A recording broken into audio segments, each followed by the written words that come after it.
Assalamualaikum. Halo teman-teman semuanya. Semoga teman-teman dalam keadaan sehat ya. Nah teman-teman, ketemu lagi dengan Ustazah Mila. Hari ini Ustazah Mila mau berbagi kisah kepada teman-teman.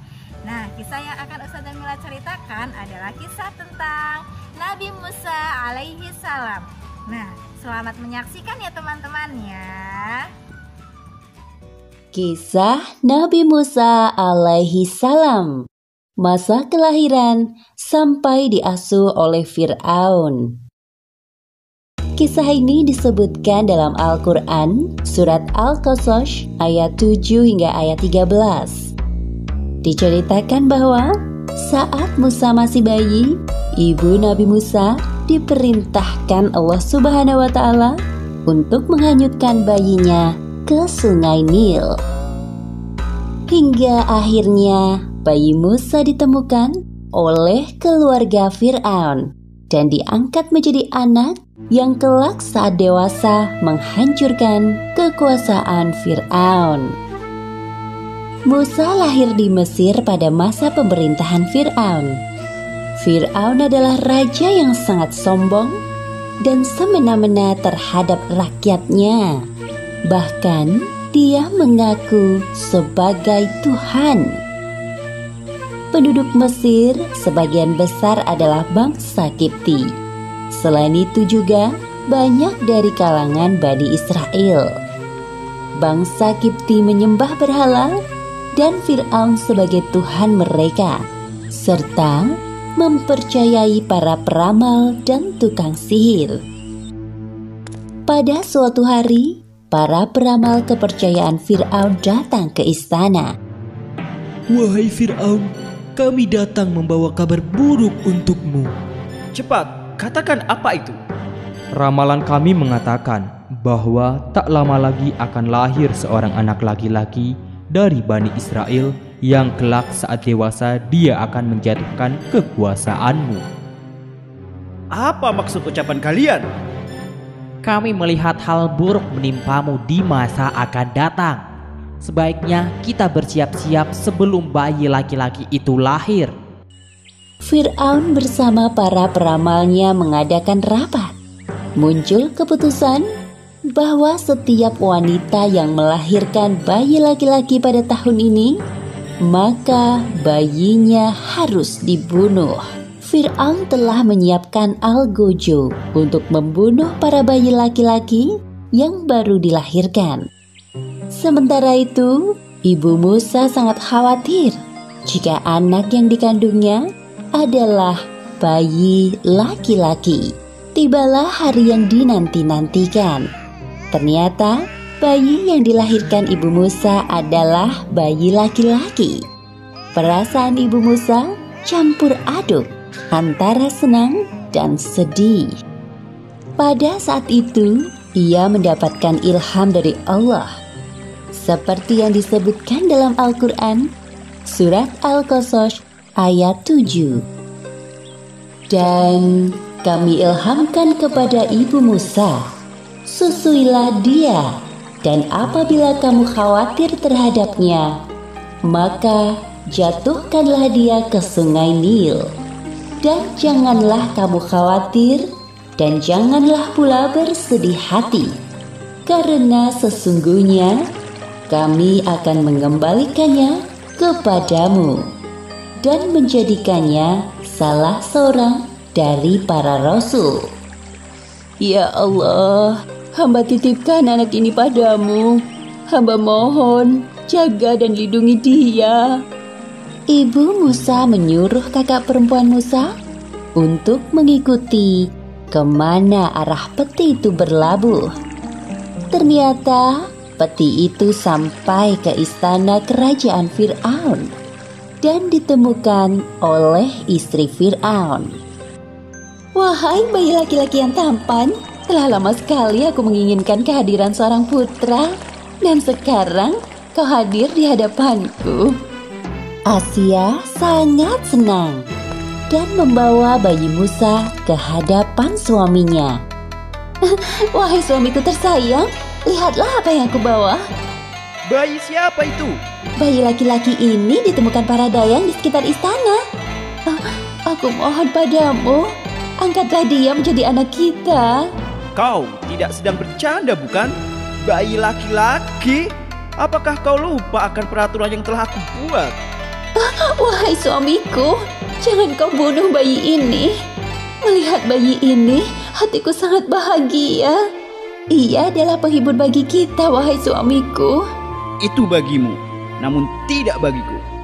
Setelah perdebatan yang cukup panjang, akhirnya hati Fir'aun luluh juga saat melihat bayi Musa.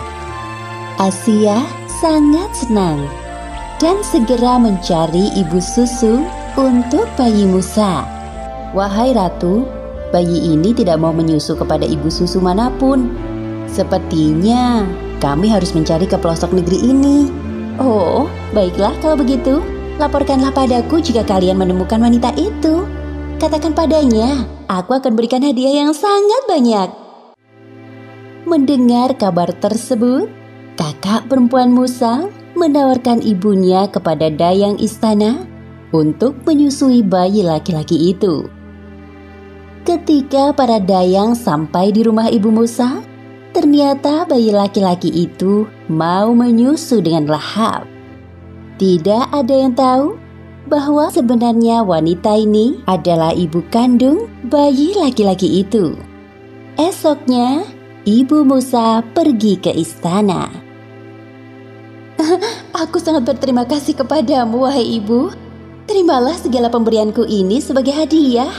Dan aku mohon padamu, tinggallah di istana ini selama masa menyusui Musa. Wahai ratu, maaf sekali, saya tidak bisa tinggal di istana ini karena ada keluarga yang membutuhkan saya di rumah. Jika diperbolehkan, biarkan bayi ini saya bawa sampai masa persusuan berakhir.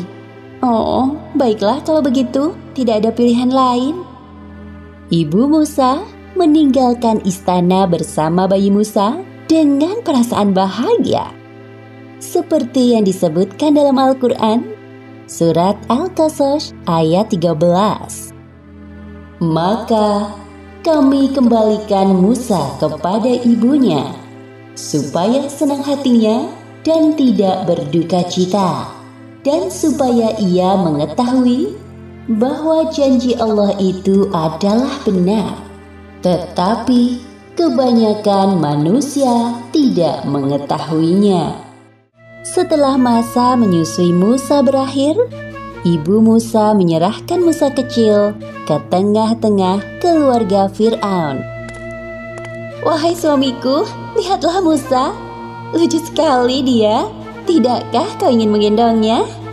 Bawa kemari anak itu. Fir'aun menggendong Musa kecil di pelukannya. Lalu Musa menarik jenggot Fir'aun sampai tercabut dan berdarah. Seketika itu Fir'aun melepaskan Musa dari pelukannya. Dasar anak nakal. Aku yakin anak ini yang akan menjatuhkan kekuasaanku kelak. Oh, sabarlah wahai suamiku. Dia hanya anak-anak. Wahai pengawal, siapkan pedang yang tajam. Besok akan aku bunuh anak ini. Asia berpikir bagaimana cara agar suaminya tidak jadi membunuh Musa. Kemudian Asia mendapatkan sebuah ide. Wahai suamiku, sebelum kau bunuh Musa, biarkan aku buktikan kepadamu bahwa Musa hanya anak-anak yang suka bermain. Apa yang ingin kau buktikan? Tingkahnya hanya membuatku kesal dan marah. Asia menyiapkan sepiring roti dan bara api. Lalu dia menyuruh Musa memilih salah satu di antara keduanya. Ternyata Musa kecil memasukkan bara api ke dalam mulutnya. Sontak Musa pun kepanasan dan lidahnya terbakar. Perhatikanlah wahai suamiku, jikalau Musa yang sudah bisa berpikir, tentu dia akan memilih roti yang lezat itu. Tolong, urungkanlah niatmu untuk membunuhnya. Dari peristiwa itu, Fir'aun percaya bahwa Musa hanyalah anak-anak seperti pada umumnya. Lalu, Musa kecil diasuh keluarga Fir'aun sampai usianya beranjak dewasa. Pelajaran yang dapat kita ambil dari kisah ini diantaranya adalah: pertama, hendaknya kita selalu berprasangka baik kepada Allah, karena Allah Subhanahu wa Ta'ala tidak akan pernah mengingkari janjinya. Dan kedua, Allah selalu melindungi hambanya dari kemungkaran yang ada di sekitar kita. Seperti peristiwa Musa kecil yang selamat dari kekejaman Fir'aun dengan memilih bara api dibandingkan roti. Wallahu a'lam bishawab.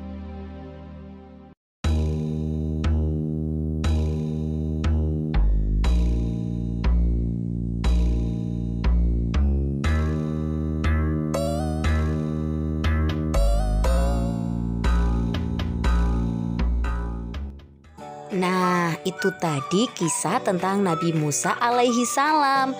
Terima kasih teman-teman sudah menyaksikan kisah Nabi Musa alaihi salam. Jangan lupa klik like, komen, share, dan subscribe. Terima kasih teman-teman. Sampai jumpa di selanjutnya. Wassalamualaikum warahmatullahi wabarakatuh.